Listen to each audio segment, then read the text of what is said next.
les autres choses donc de Purim pour le Rov du Ham Israël, donc ça reste tout à fait normal. On va jeûner donc le jeudi cette année. La fin du jeûne, bien sûr, se terminera à la sortie des étoiles. Et je fais donc une parenthèse par rapport à la France. Cette année, nous avons un problème d'un couvre-feu. Alors, d'abord, le couvre-feu, c'est une loi du pays qui doit se respecter, qu'on comprend des fois les lois, qu'on ne les comprend pas, ça ne change pas, c'est fait pour le bien de la société, ce sont des professionnels de la santé qui réfléchissent pour justement protéger les gens. Alors c'est vrai qu'on pourrait se dire, on peut faire très attention, on est très vigilant sur chaque chose, mais on se doit donc de respecter les règles. Et donc, beaucoup de communautés, en tout cas, c'est ce qu'ils ont décidé de faire, de suivre les règles. Et donc, on a un vrai problème puisque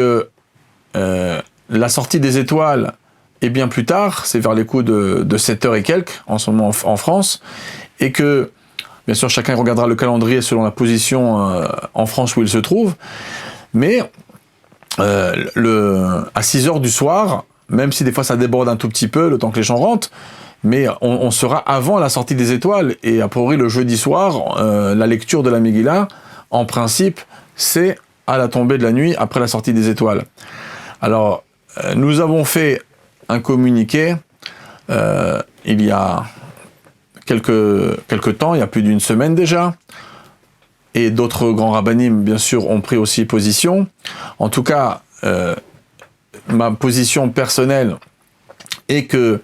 les communautés, bien sûr, qui vont respecter ces lois du couvre-feu, devront s'organiser à prier Arvit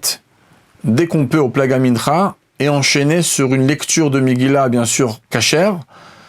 un peu plus rapide selon chaque endroit, mais en tout cas, comme il se doit, à partir du Plaga Mincha. D'accord? Si par exemple, ça va dépendre des endroits ça peut être 5h15, 5h20, 5h22, chacun regardera le calendrier du Plaga Mincha. Mais à partir de ce moment-là, on peut lire sans aucun problème la Megillah avec bénédiction, comme tranche la majorité des décisionnaires, la quasi-majorité décisionnaire, à part le prix Hadash,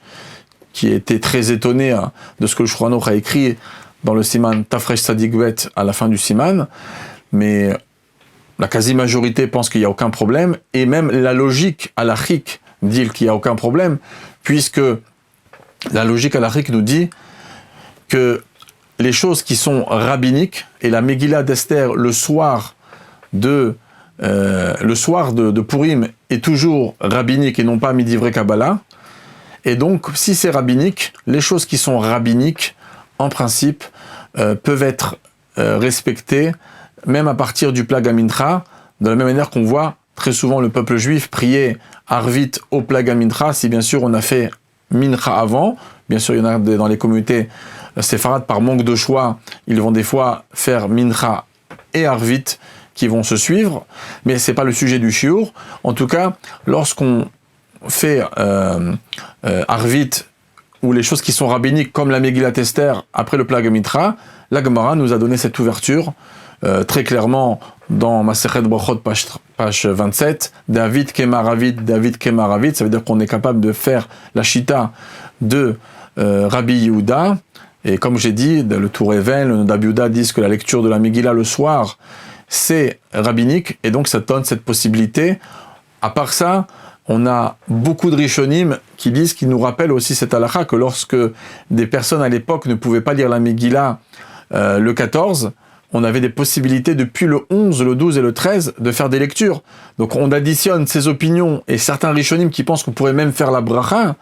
lorsque c'est chez l'Obismano, avec le Shulchan Aruch,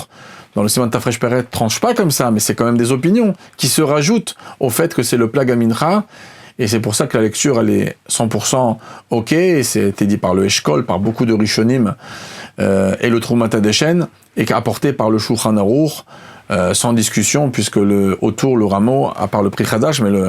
le rameau a accepté, il accepte le psaque, les commentaires autour acceptent le psaque, comme le Taz, le Magen Avram, et donc c'est pour ça qu'il y a cette possibilité de lire. Et ensuite, si une personne sait lire, et il voudrait faire le hidour, parce que c'est un hidour, parce que, bon, de craindre le prix Khadash, c'est un hidour, c'est une opinion exceptionnelle. Alors, et de dire que peut-être qu'on n'est pas vraiment dans une situation de honnête, a priori, on n'est pas en danger, et c'est peut-être simplement une pénalité qu'on pourrait avoir par les autorités si on ne respectait pas. C'est pas une question de ça, ce sont des lois. C'est pas moi qui va vous rappeler combien de fois dans le Shulchan Aruch Roshen Mishpat, comme un des exemples comme le 369, à combien on doit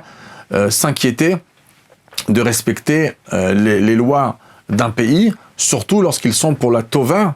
pour le bien du peuple, de toute la société, de toute la civilisation. Donc, par rapport à ce sujet, je dis simplement que il faut donc respecter, faire ensuite, si on veut, par Hidour, relire la Megillah. Si on trouve quelqu'un qui n'a pas été à la synagogue, ça sera une occasion de faire avec la bracha. Sinon, on la fera sans bracha. Et ça, encore une fois, par Hidour. Et je ne parle pas de ceux qui vont faire autrement. Moi, je parle de ceux qui vont respecter, bien sûr, les directives du pays.